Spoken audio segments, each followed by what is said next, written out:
비상사태의 시작은 단 한 줄이었습니다. 한국의 성공은 우연일 뿐이다. 유럽 방산 자문관들은 한국을 예외로 낙인 찍으려 했습니다. 한국을 깎아내리며 절차와 문서로 막아두기만 하면 끝날 줄 알았죠. 그러나 그 순간 폴란드 현장에서는 조용히 기록이 쌓이고 있었습니다. 도착하는 족족 무기들은 부대에 배치됐고 단 3일 만에 전투에 투입될 준비를 마쳤습니다. 그리고 2025년 12월 16일 러시아의 위협 앞에서 아무도 속도를 장담하지 못할 때 한국은 마감보다 10개월이나 빨리 납기를 마쳤고 전 세계는 경악했습니다. 결국 절차를 무기로 삼던 전 세계 전문가들의 신념은 무너졌고 정신 차리고 보니 승자는 대한민국이었습니다. 도대체 이 역설은 어디서 시작된 걸까요? 지금 바로 공개합니다. 구독과 좋아요로 대한민국의 힘찬 미래를 함께 응원해주세요. 유럽은 자존심이 강합니다. 특히 방산에서는요. 우리가 만든다. 우리 기준이 표준이다. 그렇게 말해왔어요. 저는 리처드 웰스, 나토 전력화 이행감사관으로 22년을 일했습니다. 중동부터 동유럽까지 조달 분쟁과 납기 지연을 수없이 봐왔죠. 확인 없이는 아무것도 믿지 않는다는 게 제 철학이었어요. 그런 제가 2025년 12월 처음으로 할 말을 잃었습니다. 왜 프랑스 자문관이 한국을 막으려 했을까요? 212대의 자주포가 계약보다 10개월 먼저 도착했기 때문이었어요. 유럽의 기준이 흔들리고 있었습니다. 모든 건 사진 한 장에서 시작됐어요. 2025년 12월 초 폴란드 포병여단 공식 계정에 게시물이 올라왔습니다. K9 자주포가 줄지어 이동하는 사진이었죠. 화력 증강, 현대적 폴란드군. 그런 문구가 붙어 있었어요. 저는 처음엔 대수롭지 않게 봤습니다. 부대 홍보용 게시물이려니 했죠. 그런데 나토 실무위원회가 이걸 안건으로 올렸어요. 확인 필요. 그 네 글자가 붙었습니다. 왜 확인이 필요했을까요? 사진 속 장비 수량이 맞지 않았기 때문이에요. 계약상 1차 물량 212대는 2026년 9월까지 납품 예정이었습니다. 그런데 사진을 보면 이미 상당수가 부대에 배치된 것처럼 보였어요. 홍보인지 사실인지. 그걸 가려야 했습니다. 저는 자료를 뒤지기 시작했어요. 폴란드 국방부 발표, 현지 언론 보도, 부대 공개 게시물. 하나씩 대조했습니다. 이동 경로, 장비 식별 정보, 부대 편제 변경 공지. 조각들이 맞아떨어지기 시작했죠. 홍보가 아니었어요. 실제로 장비가 도착하고 있었습니다. 그것도 예상보다 훨씬 빠른 속도로요. 저는 결론을 내렸습니다. 현장 확인이 필요하다고요.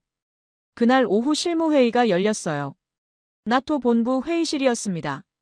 테이블 한쪽에 제가 앉았고 반대편에 에티엔 르루아가 있었죠. 프랑스 출신의 방산 조달 자문관이었어요. 유럽 방산 업계에서 꽤 영향력 있는 인물이었습니다. 그가 먼저 입을 열었어요. 홍보용 사진입니다. 폴란드가 과잉 반응하는 겁니다. 그의 목소리는 단호했어요. 마치 이미 결론이 난 것처럼 말했죠. 저는 반박했습니다. 부대 편제 변경 공지가 있습니다. 이동 기록도 일치해요. 단순 홍보라고 보기 어렵습니다. 에티엔이 고개를 저었어요. 한국 업체들이 워낙 홍보에 적극적이죠. 실제 납품과 사진 공개는 다른 문제입니다. 저는 그 말에 동의하지 않았어요. 하지만 논쟁을 길게 끌고 싶지도 않았습니다. 제가 할 일은 토론이 아니라 확인이었으니까요. 회의는 계속됐습니다. 안건은 전력 공백 리스크였어요. 러시아 위협이 우크라이나를 넘어 나토까지 번졌다는 인식이 퍼지고 있었죠. 유럽 전역에서 지금 당장 쓸 수 있는 무기가 최우선이라는 말이 나왔습니다. 그 맥락에서 폴란드의 K9 도입이 거론된 거예요. 에티엔이 다시 끼어들었습니다. 폴란드가 과잉 반응하는 겁니다. 위협을 과장해서 예산을 끌어오려는 거죠. 한국을 끌어들인 건 정치적 판단이에요. 저는 속으로 생각했어요. 과잉인지 아닌지 그건 내가 판단할 문제가 아니었습니다. 내가 확인해야 할 건 하나였어요. 장비가 실제로 도착했는가? 부대에 배치됐는가?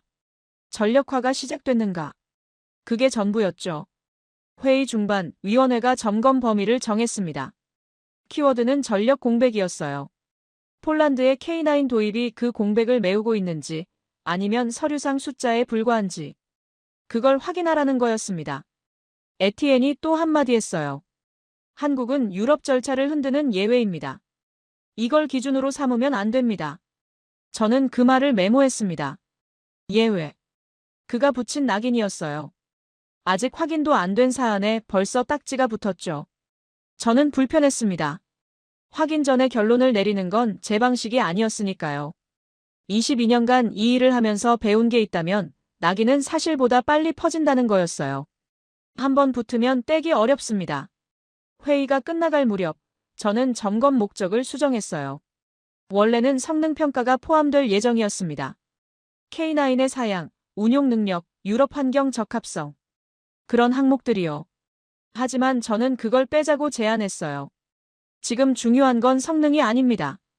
도착했는가, 배치됐는가. 그게 핵심입니다. 위원회가 동의했습니다. 점검 항목이 좁혀졌어요. 인도 기록, 부대 편제 반영, 운용 착수 여부. 이 세 가지로요. 그날 저녁 저는 현장 방문 요청서를 올렸습니다. 목적지는 폴란드 마주리 지역 포병부대였어요. 확인 항목을 명시했죠. 에티엔이 반대 의견을 냈습니다. 문서 점검으로도 충분합니다. 굳이 현장까지 갈 필요가 있습니까? 저는 대답했어요. 문서는 거짓말을 할 수 있습니다. 현장은 아닙니다. 그가 물러서지 않았어요. 점검 항목을 축소하자고 제안했습니다. 인도 기록만 확인하면 된다고요. 편제 반영이나 운용 착수는 나중에 봐도 된다고 했죠. 저는 거절했습니다. 세 가지 모두 확인해야 합니다. 하나라도 빠지면 전력화 여부를 판단할 수 없어요. 위원회는 제 요청을 승인했습니다. 현장 확인 1회. 그 조건으로 동선이 통과됐어요. 대신 결과는 공식 기록으로 남기라는 단서가 붙었습니다. 보고서에 문장 하나가 잘못 들어가면 그게 기준이 될 수 있다는 경고였죠. 무거운 책임이었습니다. 저는 알고 있었습니다. 이건 단순한 현장 점검이 아니었어요. 계약서 날짜와 실제 도착 날짜. 그 둘 중 뭐가 기준이 되느냐를 가리는 싸움이었습니다. 에티엔은 계약서를 들이밀었어요. 납기일은 2026년 9월입니다. 그 전까지는 완료가 아닙니다. 아직 끝난 게 아니에요. 저는 다르게 봤습니다. 실물이 도착하고 부대에 배치되고 운용이 시작됐다면 그게 끝 아닙니까? 계약서가 뭐라고 하든 현실이 기준 아닙니까? 그 질문을 품고 저는 폴란드로 향할 준비를 했습니다. 떠나기 전날 밤 저는 다시 자료를 펼쳤어요. 폴란드가 왜 이렇게 서두르는지 문서로만 정리된 이유들을 읽었습니다. 러시아 위협이 나토로 번졌다. 전력 공백이 현실이다. 지금 당장 쓸 수 있는 무기가 필요하다. 그런 문장들이었죠. 숫자도 있었어요. 나토 회원국 상당수가 자국 전력만으로는 72시간을 버티기 어렵다는 평가. 그 이상은 동맹이 와야 한다는 분석. 차가운 숫자들이었습니다. 에티엔은 그걸 과잉 반응이라고 불렀어요. 폴란드가 겁을 먹고 있다고요. 하지만 저는 다른 질문을 떠올렸습니다. 과잉이든 아니든 지금 당장 쓸 전력이 있느냐?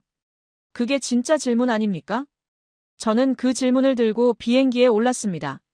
마주리 지역 포병부대. 거기서 답을 찾아야 했어요.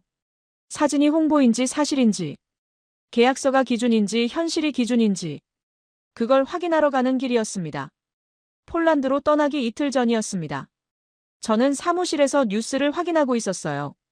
화면에 익숙한 로고가 떴죠. BBC였습니다. 영국 공영방송이요. 헤드라인이 눈에 들어왔어요. 영국군 전력 준비 부족, 전문가들 우려. 그런 내용이었습니다. 저는 기사를 열었어요. 군사 전문가들의 평가가 인용돼 있었죠. 탄약 부족, 포병 전력 공백, 대공 방어 취약, 병력 충원 지연. 하나하나 짚어가며 문제를 지적하고 있었습니다. 특히 자주포 부분이 눈에 걸렸어요. 영국이 실질적으로 운용 가능한 자주포가 14대 수준이라는 평가였습니다. 14대. 폴란드가 도입하고 있는 K9이 212대인데 영국은 14대라는 거예요. 저는 그 숫자를 메모했습니다. 이건 남의 이야기가 아니었어요. 나토 회원국끼리 전력 격차가 이 정도라면 동맹 전체의 문제였죠. 영국이 불안하면 그 불안은 회의실로 퍼집니다. 판단을 왜곡할 수 있어요. 저는 그걸 경계해야 했습니다. 기사는 계속됐어요. 영국 의회에서도 질의가 이어지고 있다고 했습니다. 국방부 장관이 답변에 나섰지만 구체적인 수치는 공개하지 않았다고요. 여론은 싸늘했어요. 댓글창에는 비판이 가득했죠. 우리는 뭘 하고 있었나? 폴란드는 저렇게 채우고 있는데. 그런 반응들이었습니다. 비교 대상이 이미 정해진 거예요. 폴란드. 그리고 폴란드가 사온 한국 장비. 저는 기사를 저장했습니다. 이건 나중에 쓸 일이 있을 거라고 생각했어요. 회의실에서 누군가 영국을 언급하면 이 기사가 근거가 될 수 있었죠. 그날 오후 에티엔이 새로운 문서를 회람했어요. 조달 검토 보고서였습니다. 저는 훑어보다가 한 문장에서 멈췄죠. 한국은 일시적 속도를 보여주고 있으나 지속 가능성은 검증되지 않았다. 그렇게 적혀 있었어요. 일시적 속도. 그가 끼워 넣은 표현이었습니다. 아직 현장 확인도 안 됐는데 벌써 평가가 들어간 거예요.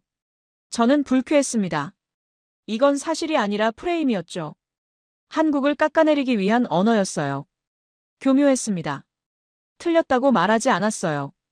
그냥 의심을 심어놓은 거죠. 검증되지 않았다. 그 한마디로요. 저는 반박 근거를 정리하기 시작했습니다. 납기는 속도의 문제가 아니에요.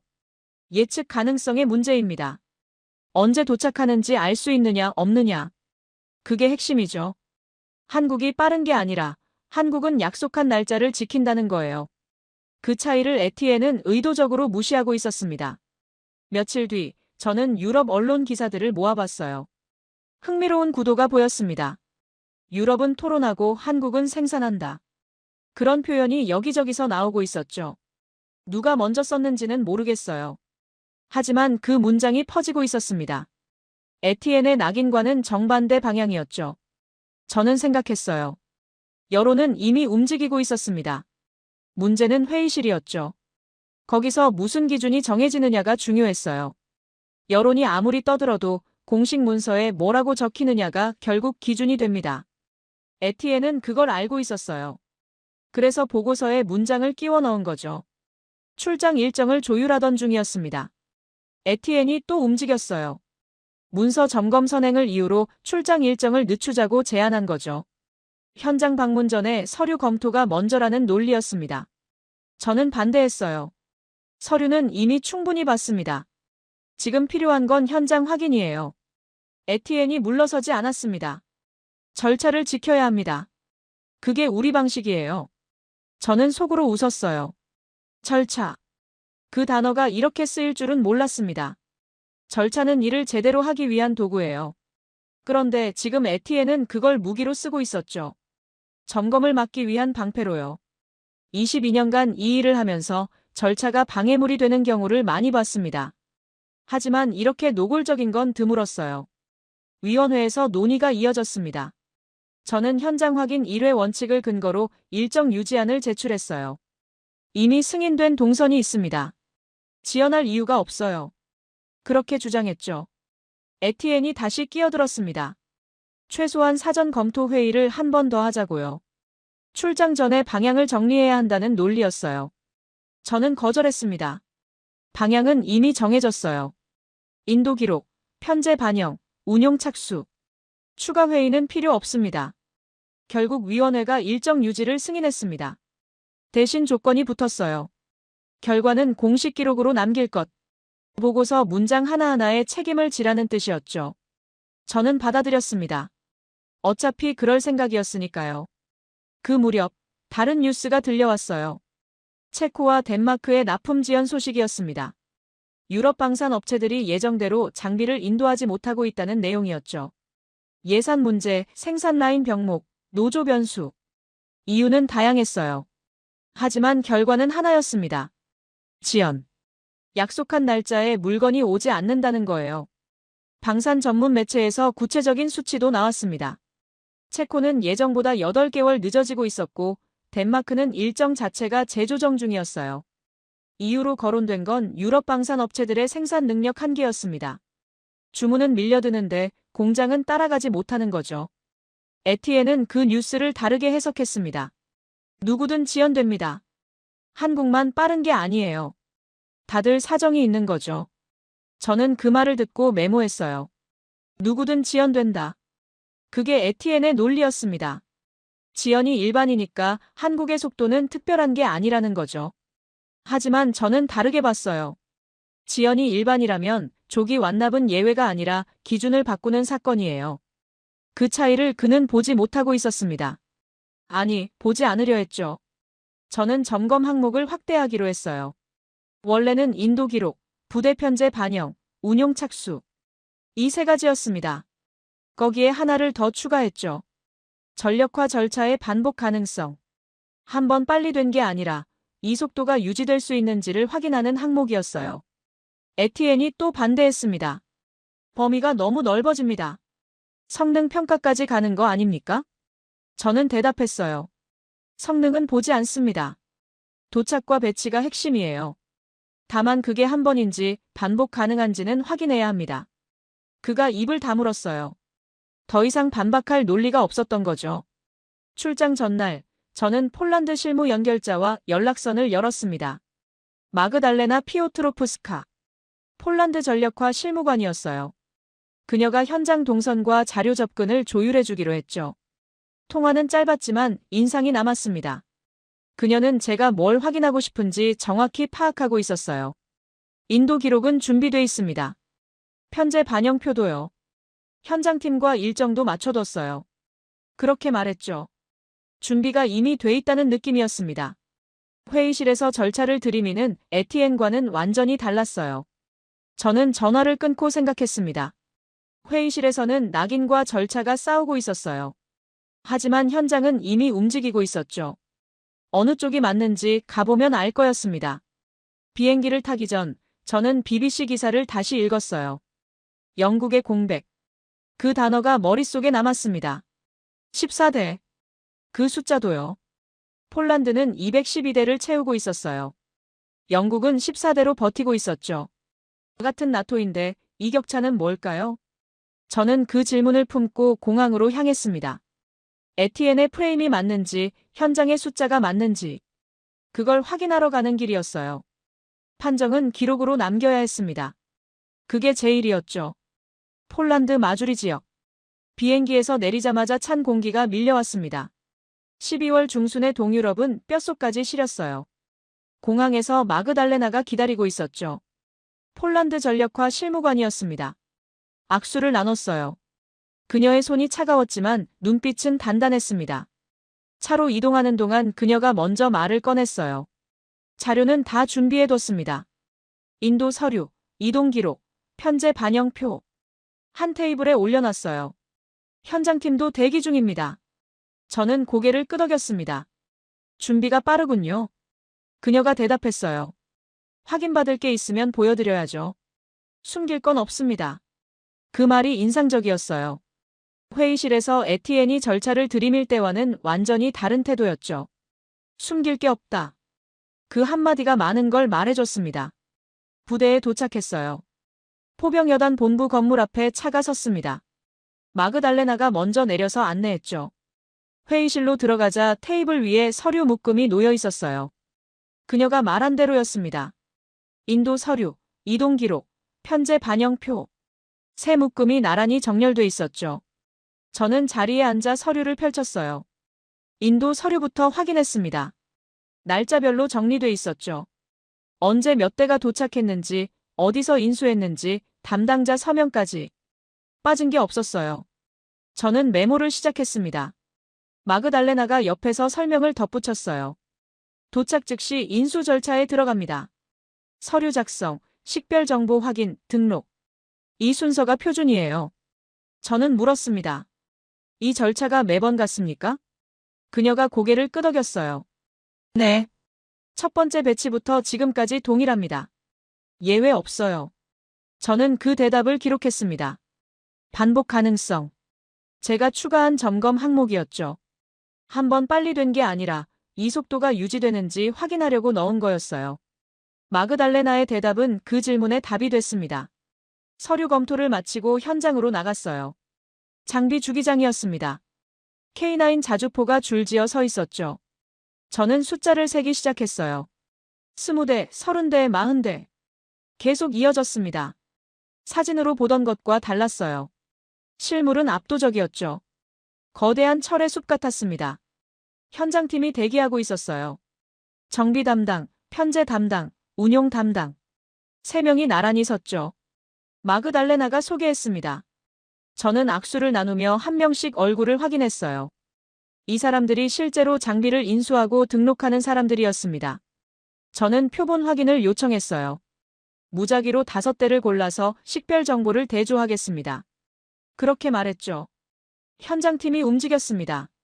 제가 손가락으로 가리킨 장비 앞으로 갔어요. 첫 번째 장비. 정비 담당이 식별판을 확인했습니다. 번호를 읽었죠. 저는 서류 묶음에서 해당 번호를 찾았어요. 일치했습니다. 인도 날짜, 인수 서명, 등록 기록. 모두 맞았죠. 2번째, 3번째, 4번째. 계속 대조했어요. 전부 일치했습니다. 5번째 장비까지 확인을 마쳤을 때 저는 메모장을 덮었어요. 홍보가 아니었습니다. 번호가 말하고 있었죠. 에티엔이 붙인 낙인, 홍보용 사진이라는 딱지가 여기서 떨어져 나갔습니다. 마그달레나가 물었어요. 더 확인하실 거 있습니까? 저는 고개를 끄덕였습니다. 편제 반영 절차를 보고 싶습니다. 인수 후에 어떻게 부대에 배치되는지요. 그녀가 안내했어요. 다시 회의실로 돌아갔습니다. 편제 담당이 화면을 켰죠. 부대 편제표가 떴어요. 어느 대대에 몇 대가 배치됐는지, 운용 체크리스트는 어떻게 연동되는지 한눈에 보였습니다. 저는 질문했어요. 인수에서 배치까지 얼마나 걸립니까? 편제 담당이 대답했습니다. 표준 절차대로면 48시간 이내입니다. 실제로는 더 빠를 때도 있어요. 48시간. 저는 그 숫자를 적었습니다. 도착하면 이틀 안에 부대에 들어간다는 거였어요. 이건 그냥 빠른 게 아니었습니다. 시스템이 돌아가고 있다는 뜻이었죠. 한 번 빨리 된 게 아니라 매번 이 속도로 처리된다는 거예요. 마그달레나가 덧붙였어요. 이 절차가 반복 가능한지 궁금하실 거예요. 첫 배치부터 지금까지 같은 방식입니다. 기록이 다 있어요. 저는 그녀를 봤습니다. 제가 뭘 확인하려는지 정확히 알고 있었어요. 아까 차 안에서 했던 말이 떠올랐죠. 숨길 건 없습니다. 그 말이 사실이었어요. 현장 확인을 마치고 저는 에티엔에게 중간 보고를 보냈습니다. 간략하게 썼어요. 표본 대조 완료. 식별 정보 일치. 편제 반영 절차 확인. 반복 가능성 긍정적. 그렇게요. 답장이 왔습니다. 에티엔이었죠. 일부만 확인한 거 아닙니까? 전체 물량 대조가 필요합니다. 추가 서류를 요청하세요. 저는 한숨을 쉬었어요. 예상한 반응이었습니다. 현장에서 확인이 끝났는데도 또 서류를 들이미는 거죠. 저는 답장을 보냈어요. 추가 서류가 아니라 완납 기준 확인이 핵심입니다. 쟁점을 흐리지 마십시오. 에티엔이 다시 답장을 보냈습니다. 절차를 무시하는 건 위험합니다. 표준을 지켜야 해요. 저는 답장하지 않았어요. 더 이상 말싸움을 할 생각이 없었습니다. 현장은 이미 답을 보여줬어요. 번호가 일치했고 절차가 작동하고 있었고 기록이 쌓이고 있었죠. 회의실에서 뭐라고 하든 여기 있는 건 사실이었습니다. 그날 저녁 마그달레나와 따로 이야기를 나눴어요. 커피를 마시며 앉아 있었죠. 그녀가 먼저 말을 꺼냈습니다. 마지막 물량이 곧 도착합니다. 12대요. 그게 오면 1차 계약분 212대가 완납이에요. 저는 물었습니다. 언제쯤입니까? 그녀가 대답했어요. 며칠 안에요. 정확한 날짜는 확정되면 알려드릴게요. 저는 생각했습니다. 마지막 12대. 그게 도착하면 완납이 확정돼요. 계약 마감일은 2026년 9월인데 지금은 2025년 12월이었죠. 10개월이나 빠른 거예요. 이게 확정되면 에티엔의 프레임은 완전히 무너집니다. 저는 결정했어요. 완납 순간을 직접 확인하겠다고요. 그게 핵심 세트피스였습니다. 거기서 기록을 확정해야 했어요. 마그달레나가 고개를 끄덕였습니다. 준비해두겠습니다. 도착하면 바로 연락드릴게요. 저는 그녀에게 고맙다고 말했어요. 진심이었습니다. 회의실에서 절차와 낙인이 싸우는 동안 현장은 묵묵히 일을 하고 있었죠. 서류를 준비하고 장비를 인수하고 편제에 반영하고. 그게 진짜였어요. 숙소로 돌아와 저는 메모를 정리했습니다. 오늘 확인한 것들. 번호 일치, 절차 작동, 반복 가능성. 그리고 마지막 12대. 그게 오면 모든 게 확정되는 거였어요. 저는 창밖을 봤습니다. 폴란드의 밤은 어두웠어요. 하지만 머릿속은 선명했죠. 에티엔이 뭐라고 하든 현장은 거짓말을 하지 않았습니다. 완납 기록이 확정되면 프레임은 끝나요. 그걸 기다리기로 했습니다. 다음 날 아침, 저는 마르친 코발스키를 만났습니다. 폴란드 포병여단의 전력화 운영 책임자였어요. 마그달레나가 연결해줬죠. 회의실에서 커피를 마시며 마주 앉았습니다. 그는 덩치가 컸어요. 손도 두툼했죠. 현장에서 잔뼈가 굵은 사람 특유의 분위기가 있었습니다. 저는 단도직입적으로 물었어요. 왜 이렇게 서두릅니까? 계약 마감은 2026년 9월인데 지금 이 속도로 밀어붙이는 이유가 뭡니까? 마르친이 커피잔을 내려놓았어요. 잠시 저를 봤습니다. 그리고 입을 열었죠. 억제력입니다. 저는 되물었어요. 억제력이요? 그가 고개를 끄덕였습니다. 우리가 원하는 건 전쟁이 아닙니다. 전쟁을 막는 거예요. 그러려면 상대가 계산할 수 있어야 해요. 우리한테 손대면 어떤 대가를 치르는지 미리 보여줘야 합니다. 저는 가만히 들었어요. 그가 계속했습니다. 러시아가 뭘 보겠습니까? 계약서요? 아닙니다. 배치된 전력을 봐요. 지금 당장 쏠 수 있는 포가 몇 문인지 그걸 계산합니다. 계약서에 212대라고 적혀 있어도 실제로 배치된 게 50대면 50대로 계산해요. 우리는 그 계산을 바꾸려는 겁니다. 저는 메모를 시작했습니다. 억제력. 그 단어가 핵심이었어요. 폴란드가 서두르는 이유가 과잉 반응이 아니었습니다. 전략이었죠. 상대의 계산을 바꾸기 위한 시간표였어요. 마르친이 서류 한 장을 꺼냈습니다. 내부 지침이었어요. 전력화 목표가 적혀 있었죠. 최단 시간 내 억제력 구축. 그렇게 명문화돼 있었습니다. 저는 그 문장을 읽고 또 읽었어요.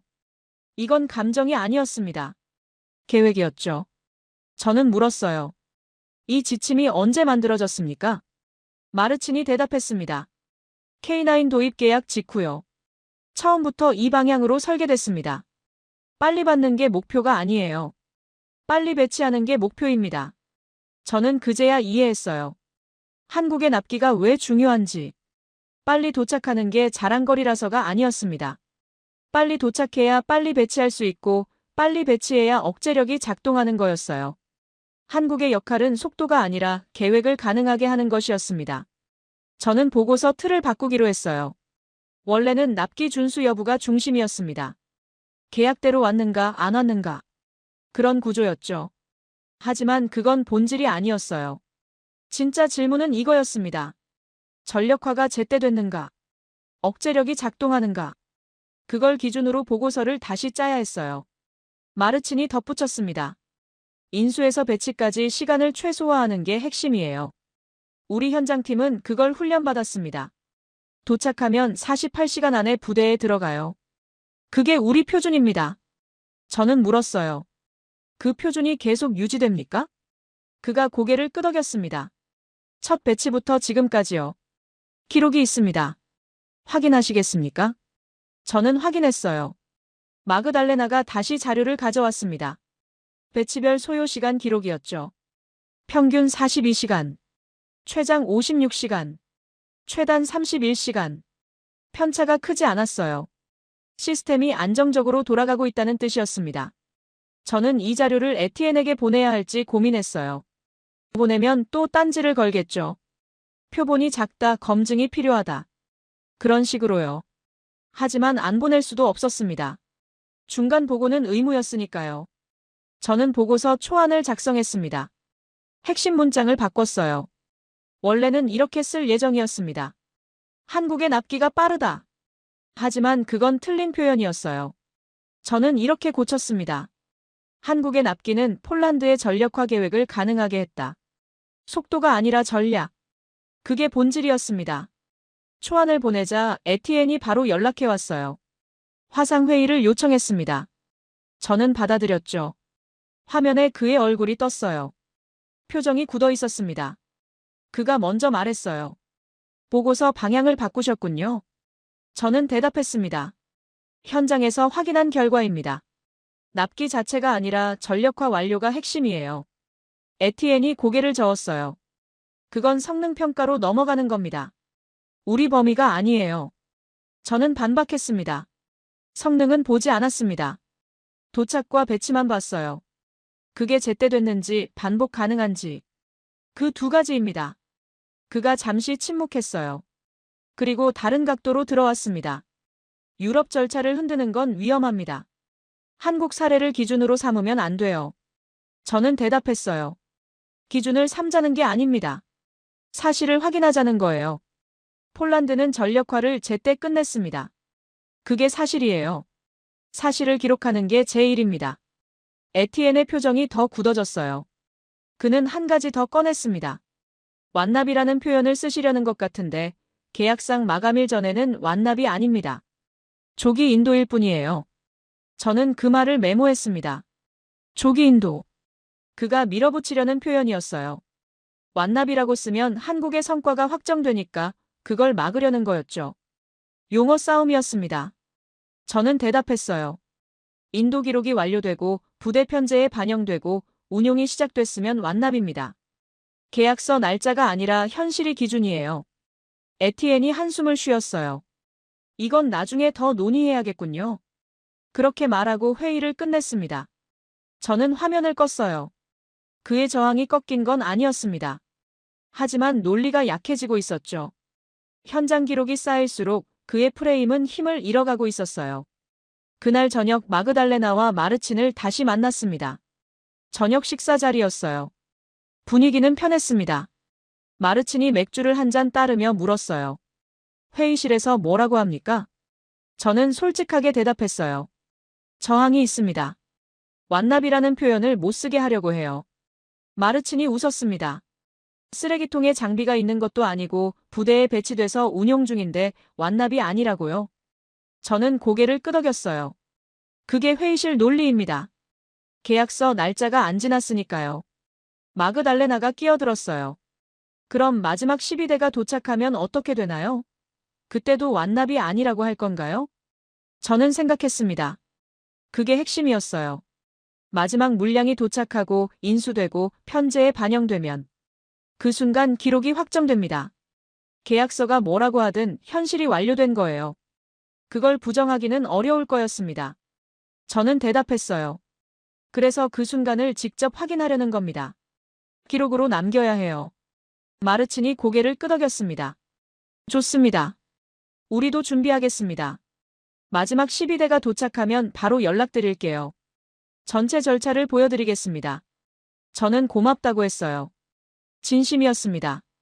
이 사람들은 회의실 싸움에 관심이 없었어요. 그냥 자기 일을 하고 있었죠. 장비를 받고 인수하고 배치하고. 그게 전부였습니다.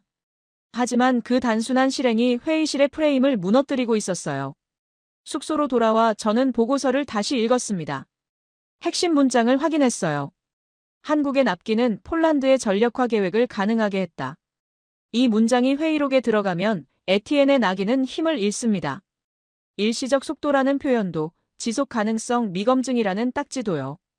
저는 창밖을 봤습니다. 폴란드의 밤은 여전히 어두웠어요. 하지만 방향은 선명해졌습니다. 마지막 12대. 그게 도착하면 모든 게 확정돼요. 완납 기록이 찍히고 조기 인도가 아니라 조기 완납이 됩니다. 그 순간을 기다리기로 했어요. 며칠 뒤 마그달레나에게서 연락이 왔습니다. 마지막 물량 도착 일정이 확정됐다고요. 2025년 12월 16일. 그날 12대가 들어옵니다. 저는 일정을 잡았어요. 그날 현장에 있기로 했습니다. 기록이 확정되는 순간을 직접 봐야 했으니까요. 2025년 12월 16일. 새벽 5시에 눈을 떴습니다. 잠을 설쳤어요. 긴장됐기 때문이었죠. 오늘이 그날이었습니다. 마지막 12대가 도착하는 날. 212대 1차 계약분이 완납되는 순간이었어요. 저는 서둘러 준비했습니다. 마그달레나가 보낸 일정표를 다시 확인했어요. 오전 9시 장비 도착. 9시 반 인수 절차 시작. 10시 식별 정보 확인 및 등록. 11시 편제 반영 완료. 빠듯한 일정이었지만 이 현장팀이라면 가능할 거라고 생각했습니다. 이미 여러 번 봤으니까요. 부대에 도착한 건 8시 반이었어요. 마그달레나가 입구에서 기다리고 있었습니다. 표정이 밝았어요. 오늘이네요. 그녀가 말했습니다. 저는 고개를 끄덕였어요. 네. 오늘입니다. 장비 주기장으로 이동했습니다. 이미 현장팀이 대기하고 있었어요. 마르친도 와 있었죠. 그가 저를 보고 손을 들어 인사했습니다. 저는 다가가서 악수를 나눴어요. 그의 손이 따뜻했습니다. 마르친이 말했어요. 운송 차량이 곧 도착합니다. 직접 보시죠. 저는 고개를 끄덕였습니다. 기다렸어요. 찬 바람이 불었지만 긴장감 때문에 춥지 않았습니다. 시간이 느리게 갔어요. 9시 5분 전 멀리서 먼지가 일었습니다. 운송 차량이 오고 있었죠. 대형 트레일러가 줄지어 들어왔어요. 하나, 둘, 셋. 12대였습니다. 각 트레일러 위에 K9 자주포가 실려 있었죠.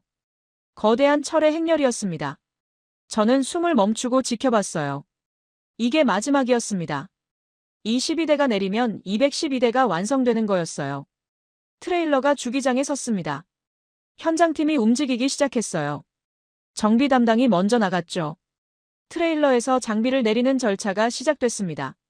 저는 옆에서 지켜봤어요. 한 대씩 내려왔습니다. 첫 번째, 두 번째, 세 번째. 묵직한 소리가 울렸죠. 철과 철이 부딪히는 소리였습니다. 마그달레나가 옆에 섰어요. 서류 묶음을 들고 있었습니다. 인수 절차 시작할게요. 그녀가 말했죠. 저는 고개를 끄덕였습니다. 인수 절차는 익숙한 광경이었어요. 이미 여러 번 봤으니까요. 하지만 오늘은 달랐습니다. 마지막이라는 무게가 있었죠. 정비 담당이 장비 앞에 섰어요. 식별판을 확인했습니다. 번호를 읽었죠. 마그달레나가 서류에서 해당 번호를 찾았어요. 일치. 그녀가 체크했습니다. 이 과정이 12번 반복됐어요. 한 대씩 한 대씩. 번호 확인, 서류 대조, 체크. 빠짐없이 진행됐습니다. 저는 옆에서 전 과정을 지켜봤어요. 메모를 했죠. 시간, 절차, 결과. 하나도 놓치지 않으려고 했습니다. 11시 5분. 마지막 장비의 등록이 완료됐습니다. 마그달레나가 서류를 덮었어요. 그녀가 저를 봤습니다. 끝났습니다. 212대 완납이에요. 저는 그 순간을 기억합니다. 주기장에 서서 줄지어 선 장비들을 봤어요. 212대. 숫자로만 보면 그냥 숫자였습니다. 하지만 여기까지 오는데 얼마나 많은 과정이 있었는지 저는 알고 있었어요. 계약, 생산, 운송, 인수, 등록, 배치. 그 모든 단계가 제때 이루어져야 가능한 일이었습니다. 마르친이 다가왔어요. 그가 말했습니다. 이제 편제 반영만 남았습니다. 오늘 안에 끝나요. 저는 물었어요. 며칠 전에 도착한 물량은 이미 배치됐습니까? 그가 고개를 끄덕였습니다. 전부요. 오늘 도착한 12대도 내일이면 부대에 들어갑니다. 저는 그 대답을 기록했습니다. 도착 즉시 배치. 이게 폴란드의 방식이었어요. 기다리지 않는 전력화. 마르친이 처음에 했던 말이 떠올랐습니다. 억제력. 상대의 계산을 바꾸려면 빨리 배치해야 한다고요. 그게 실현되고 있었습니다. 점심 무렵 마그달레나가 서류를 가져왔어요. 완납 확인서였습니다. 날짜가 찍혀 있었죠. 2025년 12월 16일. 그 옆에 숫자가 있었어요. 212대. 1차 계약분 완납. 저는 그 서류를 봤습니다. 계약서를 떠올렸어요. 계약상 마감일은 2026년 9월 30일이었습니다. 그런데 지금은 2025년 12월 16일이었죠. 10개월 가까이 빨랐어요. 에티엔이 뭐라고 했습니까? 조기 인도일 뿐이라고요. 하지만 이건 조기 인도가 아니었습니다. 조기 완납이었어요. 계약보다 먼저 끝난 거였죠. 저는 마그달레나에게 물었어요. 이 서류를 공식 기록으로 올릴 수 있습니까? 그녀가 고개를 끄덕였습니다. 당연하죠. 이미 올라갔어요. 국방부 라인으로요. 저는 안도했습니다. 기록이 확정된 거였어요. 이제 회의실에서 뭐라고 하든 현실은 바뀌지 않습니다. 212대가 도착했고 인수됐고 등록됐고 배치되고 있었어요. 그게 사실이었습니다. 오후에 뉴스가 떴어요. 유럽 방산 전문 매체에서 폴란드 K9 완납 소식을 다뤘습니다. 헤드라인이 눈에 들어왔죠. 폴란드 K9 1차 물량 212대 조기 완납. 계약 마감 10개월 전. 그렇게 적혀 있었어요. 기사 본문에는 평가가 담겨 있었습니다. 유럽 군사 관계자의 코멘트였어요. 한국은 계약서 날짜가 아니라 실제 인도 날짜를 말한다. 그 문장이 눈에 박혔습니다. 이건 에티엔의 프레임과 정반대였어요. 그가 한국을 일시적 속도라고 깎아내릴 때 현장은 다른 말을 하고 있었던 거죠. 저는 그 기사를 저장했습니다. 보고서에 넣을 생각이었어요. 외부 반응. 제 판단이 아니라 유럽 현장의 평가였으니까요. 이 문장이 들어가면 설득력이 달라집니다. 같은 시간 다른 뉴스도 눈에 들어왔어요. 체코와 덴마크의 납품 지연 소식이었습니다. 또 나왔죠.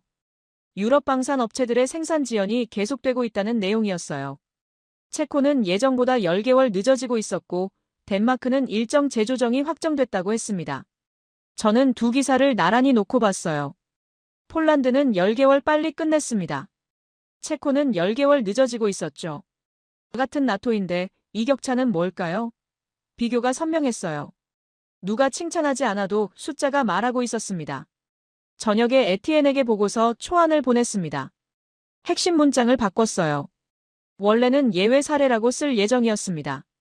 하지만 저는 그걸 지웠어요. 대신 이렇게 썼습니다. 기준 사례. 폴란드 K9 1차 완납은 실인도 기반 전력화의 기준 사례로 기록한다. 그렇게요. 에티엔에게서 답장이 왔습니다. 짧았어요. 이 표현은 재검토가 필요합니다. 회의에서 논의하죠. 저는 예상했습니다. 그가 쉽게 물러서지 않을 거라는 걸요. 하지만 이번에는 달랐어요. 저한테 기록이 있었습니다.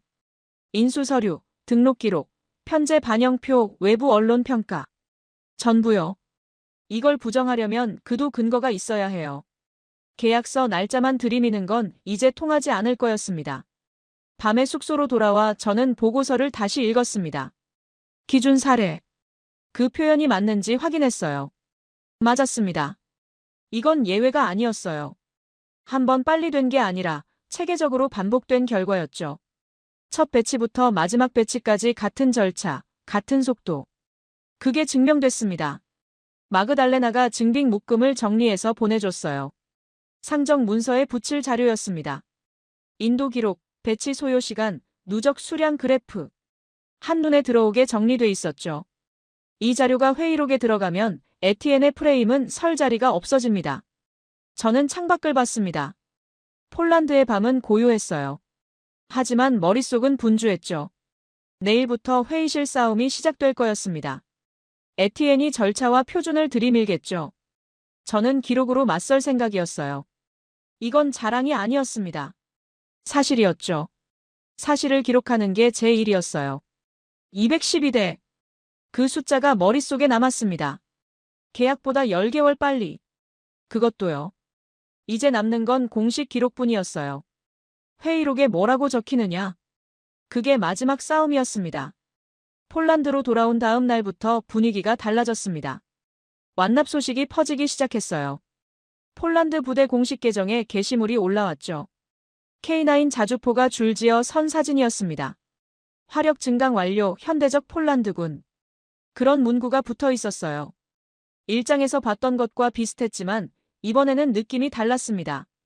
홍보가 아니라 선언이었죠. 현지 언론도 움직였어요. 폴란드 주요 매체들이 완납 소식을 다뤘습니다. 헤드라인이 비슷했죠. K9 212대 조기 완납, 유럽 최대 규모 포병 전력. 그런 표현들이었어요. 기사마다 같은 숫자가 반복됐습니다. 212대, 10개월 조기, 계약 마감 전 완료. 이 세 가지였죠. 저는 기사들을 모아봤어요. 흥미로운 패턴이 보였습니다. 폴란드 언론만 떠드는 게 아니었어요. 유럽 전역의 방산 전문 매체들이 이 소식을 다루고 있었죠.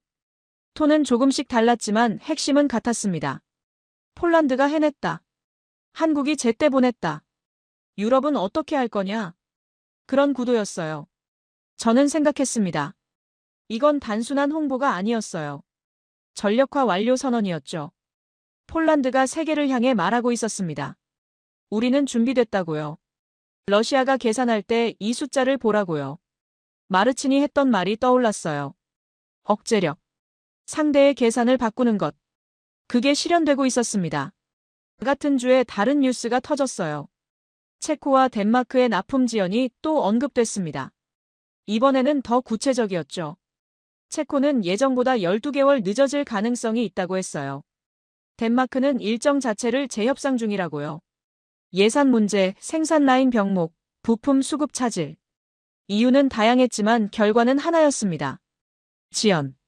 약속한 날짜에 물건이 오지 않는다는 거였어요. 유럽 언론이 이 두 뉴스를 나란히 놓기 시작했습니다. 폴란드는 10개월 빨리 끝냈다. 체코는 12개월 늦어지고 있다.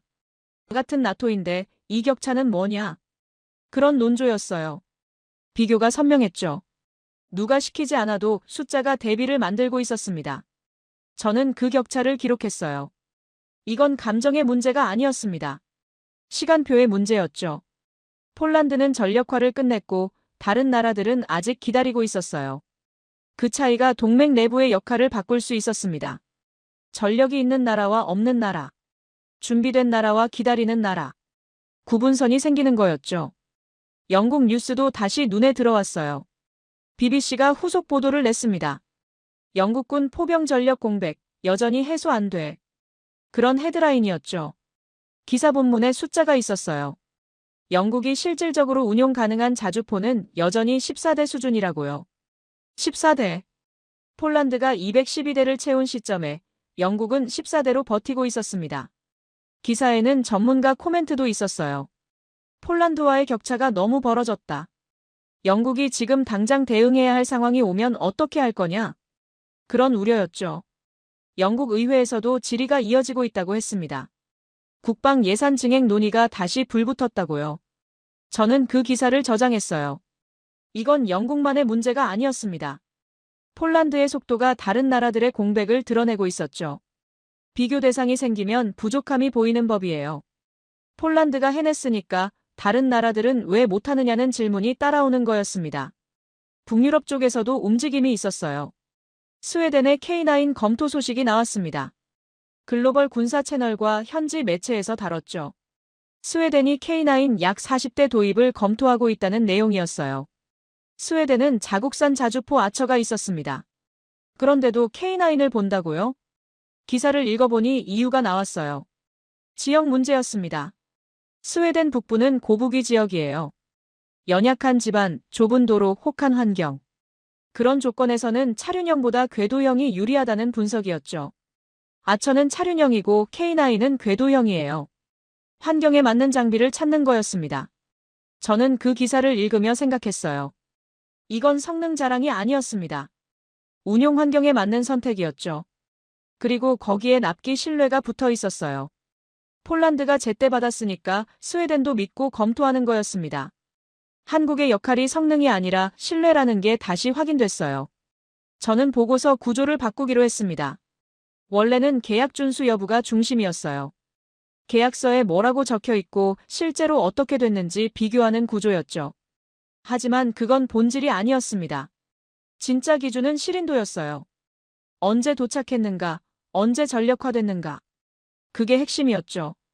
저는 점검 항목을 재정렬했어요. 계약서 준수에서 실인도 및 전력화 완료 중심으로요. 체크리스트를 새로 만들었습니다. 인도 날짜, 인수 완료일, 편제 반영일, 운용 착수일. 이 4가지를 기준으로 잡았어요. 계약서 마감일은 참고 항목으로 내렸습니다. 에티엔에게 수정안을 보냈어요. 예상대로 반발이 왔습니다. 화상회의를 요청했죠. 화면에 그의 얼굴이 떴어요. 표정이 굳어 있었습니다. 그가 먼저 말했어요. 유럽 표준을 훼손하는 겁니다. 계약서 기준을 버리면 안 돼요. 저는 대답했습니다. 계약서를 버리자는 게 아닙니다. 기준을 추가하자는 거예요. 계약서도 보고 실인도도 보는 겁니다. 둘 다 기록하면 돼요. 에티엔이 고개를 저었어요. 그러면 혼란이 생깁니다.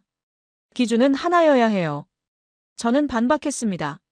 지금 혼란이 생기는 건 기준이 현실과 맞지 않기 때문이에요.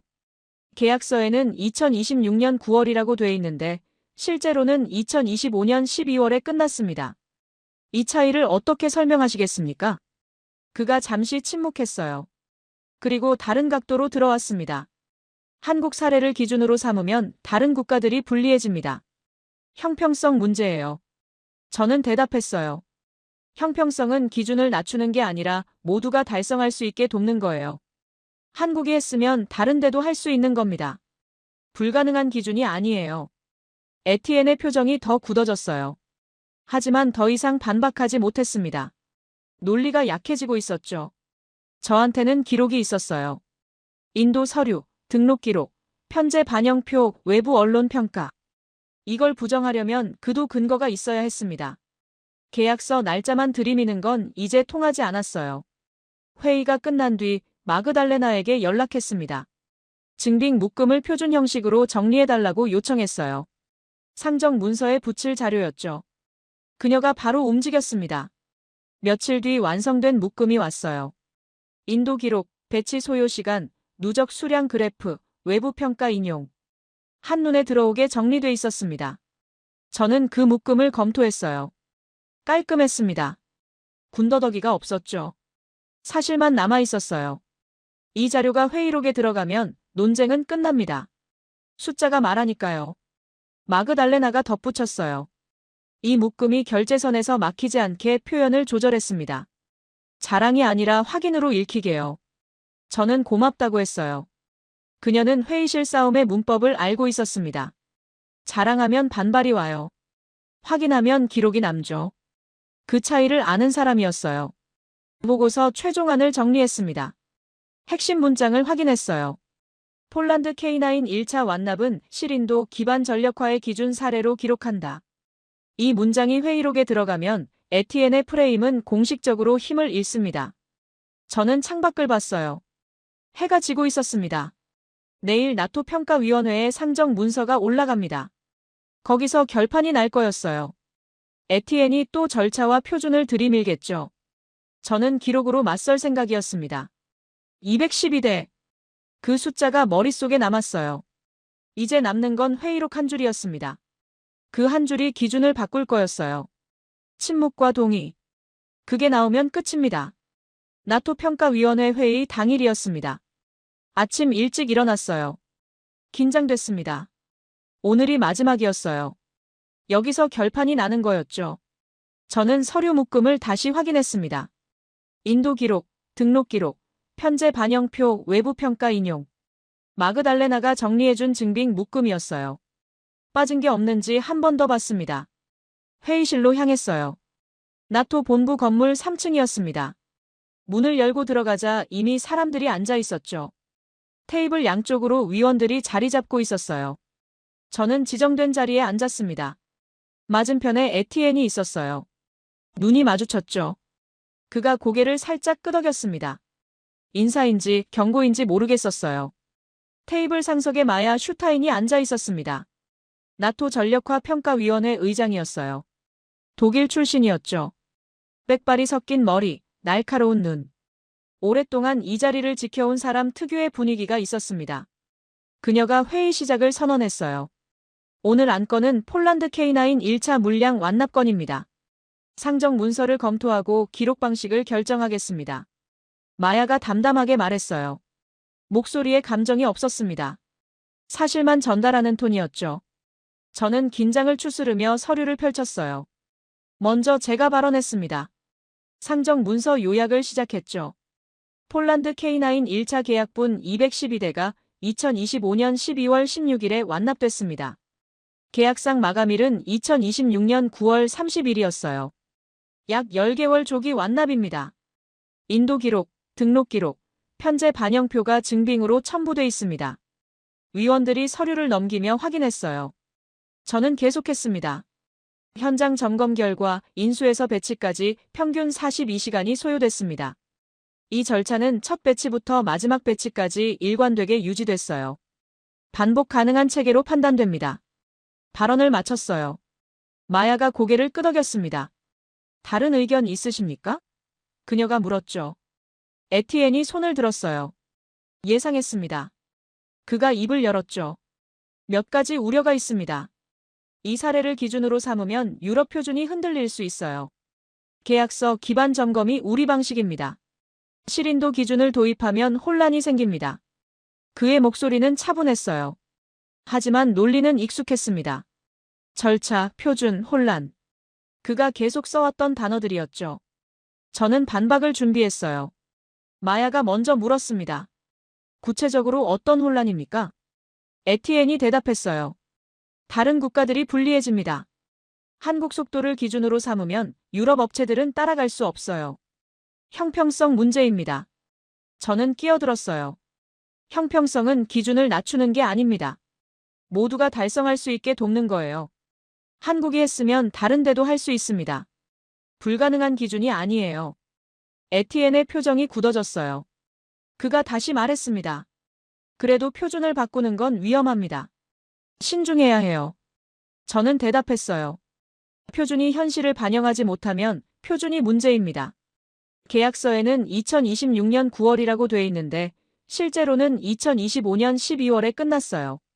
이 차이를 기록하지 않으면 우리가 뭘 점검하는 겁니까? 회의실이 잠시 조용해졌어요. 위원들이 서로를 봤습니다. 마야가 서류를 넘기며 생각하는 듯 했죠. 그때 다른 위원이 발언했어요. 폴란드 측 추가 자료가 있다고 들었습니다. 확인할 수 있습니까? 저는 고개를 끄덕였어요. 네. 폴란드 현장팀이 제출한 자료입니다. 완납 후 즉시 전력화 절차를 정리한 문서예요. 마그달레나가 보내준 자료였습니다. 저는 화면에 띄웠어요.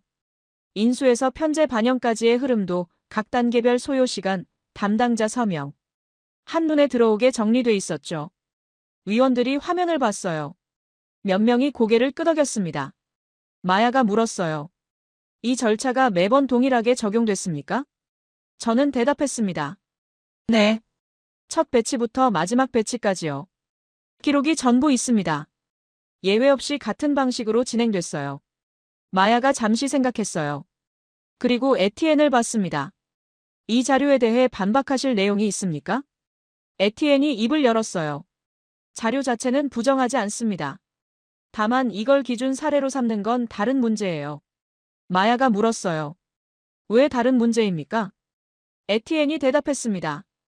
특수한 상황이었을 수 있어요. 폴란드가 특별히 서둘렀고 한국이 특별히 맞춰준 거죠. 일반화하기 어렵습니다. 저는 반박했어요. 특수하다는 근거가 뭡니까? 212대를 같은 절차로 처리했습니다. 한 번이 아니라 수십 번이에요. 이게 특수하면 뭐가 일반입니까? 에티엔이 말을 잇지 못했어요. 잠시 침묵이 흘렀습니다. 마야가 서류를 덮었어요. 그녀가 말했습니다. 충분히 들었습니다. 정리하겠습니다. 회의실이 조용해졌어요. 모두가 마야를 봤습니다. 그녀가 천천히 입을 열었죠. 폴란드 K9 1차 물량 212대 완납은 사실로 확인됐습니다. 계약 마감일 대비 약 10개월 조기 완납이에요. 현장 점검 결과 인수에서 배치까지의 절차가 일관되게 유지됐고 반복 가능한 체계로 판단됩니다. 그녀가 멈췄어요. 잠시 서류를 봤습니다. 그리고 다시 말했죠. 이거는 실인도 기반 전력화 점검에 참고 사례로 기록하겠습니다. 회의록에 반영합니다. 저는 그 순간을 기억해요. 회의실이 완전히 조용해졌습니다. 아무도 말하지 않았어요. 에티엔도 입을 다물고 있었죠. 반박이 없었습니다. 침묵이 동이었어요. 마야가 회의 종료를 선언했습니다. 위원들이 일어나기 시작했어요. 저는 자리에 앉아 있었습니다. 머릿속이 복잡했어요. 끝난 건가? 그 생각이 들었죠. 에티엔이 먼저 회의실을 나갔어요. 저를 보지 않았습니다. 뒷모습이 조금 처져 보였죠. 그의 프레임이 무너진 거였어요. 일시적 속도, 지속 가능성 미검증, 유럽 표준 훼손. 그가 붙였던 낙인들이 회의록 앞에서 힘을 잃었습니다. 회의가 끝난 뒤 저는 사무실로 돌아왔어요. 보고서 최종본을 열었습니다. 핵심 문장을 확인했죠. 폴란드 K9 1차 완납은 실인도 기반 전력화의 기준 사례로 기록한다. 이 문장이 이제 공식이 된 거였어요. 결제 라인에 올렸습니다. 통과됐어요. 보고서가 확정됐습니다. 저는 화면을 보며 생각했어요. 이게 끝이었습니다. 1장에서 시작된 의심이 7장에서 기록으로 끝난 거였죠. 마그달레나에게 연락했어요. 회의 결과를 알려줬습니다. 그녀가 대답했죠. 수고하셨습니다. 현장팀에도 전할게요. 저는 고맙다고 했어요. 진심이었습니다. 그녀가 없었으면 이 결과가 나오지 못했어요. 동선을 깔아주고 자료를 정리해주고 회의실 문법에 맞게 표현을 다듬어줬죠. 숨은 공로였습니다. 마르친에게도 연락했어요. 그가 웃으며 대답했습니다. 결국 기록이 이겼군요. 저는 고개를 끄덕였어요. 네. 기록이 이겼습니다. 저녁에 뉴스를 확인했어요. 나토 평가위원회 결과가 기사로 나왔습니다. 폴란드 K9 완납, 나토 공식 확인, 실인도 기반 점검 도입 논의. 그런 헤드라인이었죠. 언론이 빠르게 움직이고 있었어요. 기사 본문에 마야의 코멘트가 인용돼 있었습니다. 계약서 날짜만이 아니라 실제 전력화 완료 시점을 함께 점검하는 방식을 검토하겠다. 그런 내용이었어요. 제가 주장했던 바로 그 방향이었죠. 저는 창밖을 봤어요. 해가 지고 있었습니다. 긴 하루였어요. 아침에 긴장하며 시작해서 저녁에 기록으로 끝났죠. 에티엔의 낙인은 공식 문서 앞에서 작동을 멈췄습니다. 한국은 자랑하지 않았어요. 그냥 기준 사례로 기록된 거였죠. 212대. 그 숫자가 다시 떠올랐어요. 계약보다 10개월 빨리. 그것도요. 하지만 이제 중요한 건 숫자가 아니었습니다. 그 숫자가 어떻게 기록됐는지가 중요했죠. 회의록에 남았어요. 실인도 기반 전력화 점검의 참고 사례. 그 문장이요. 저는 컴퓨터를 껐어요. 내일부터는 다른 일이 기다리고 있었습니다. 현장이 이겼어요. 기록이 남았죠. 그게 전부였습니다. 며칠이 지났습니다. 회의 결과가 퍼지면서 분위기가 달라졌어요. 나토 내부에서 실인도 기반 점검이라는 표현이 돌기 시작했죠. 아직 공식 제도로 확정된 건 아니었습니다. 하지만 방향이 정해진 거였어요. 다음 평가부터는 계약서 날짜만이 아니라 실제 전력화 완료 시점을 함께 본다는 거였죠. 저는 사무실에서 보고서 파일을 열었어요. 초안과 최종본을 나란히 놓고 봤습니다. 처음에 제가 뭐라고 썼는지 확인하고 싶었거든요.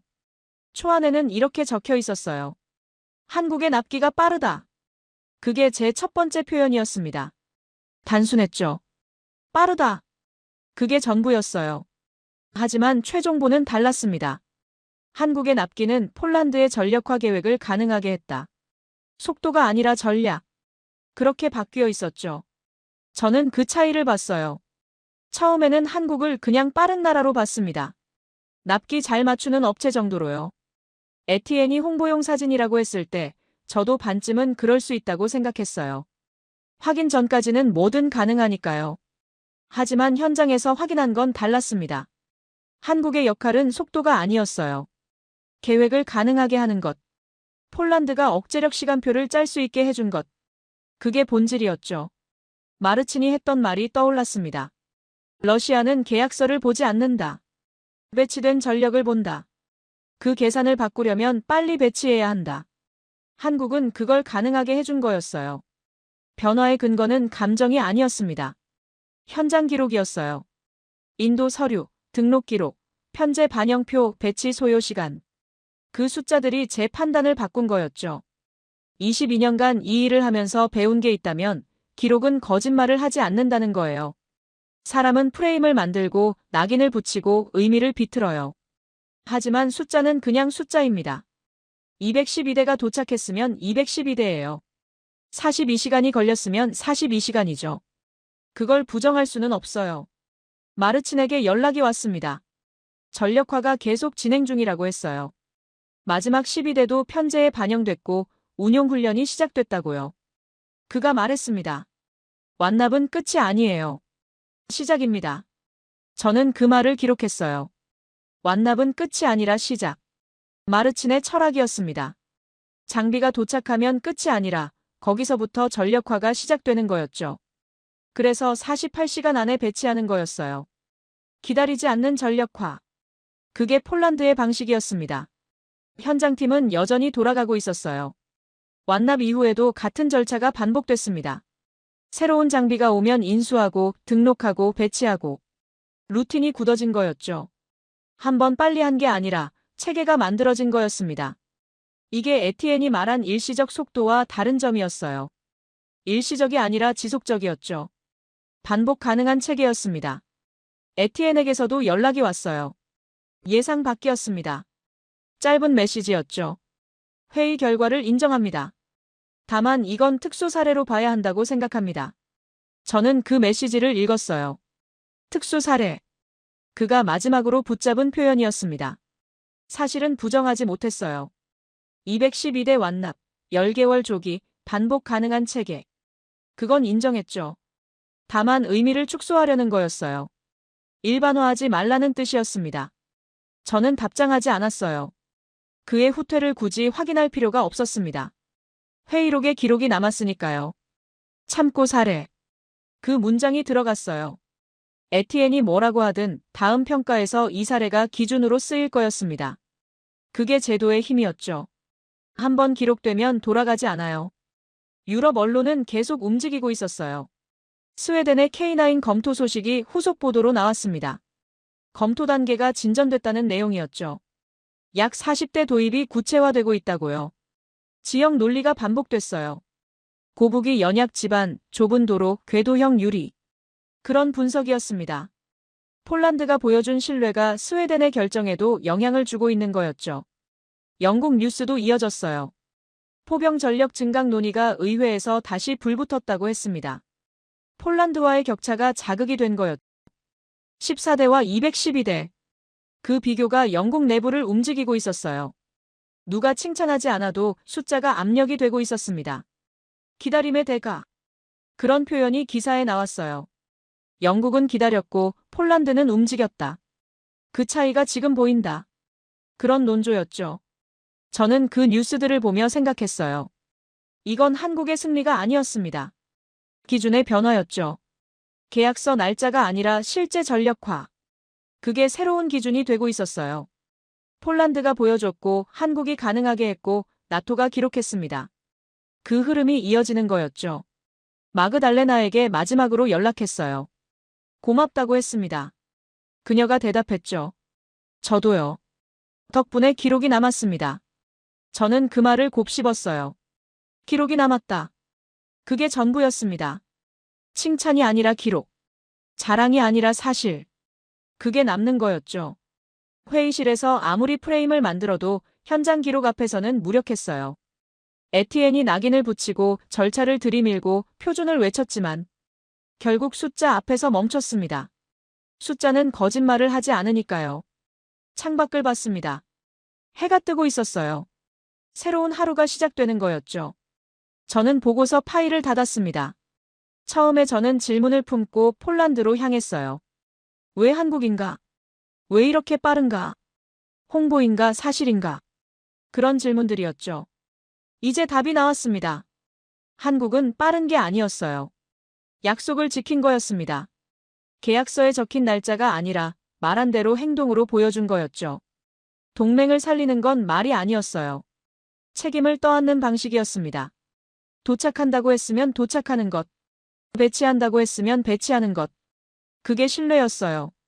한국은 그걸 보여줬고 폴란드는 그걸 받아서 전력화를 끝냈고 나토는 그걸 기록했습니다.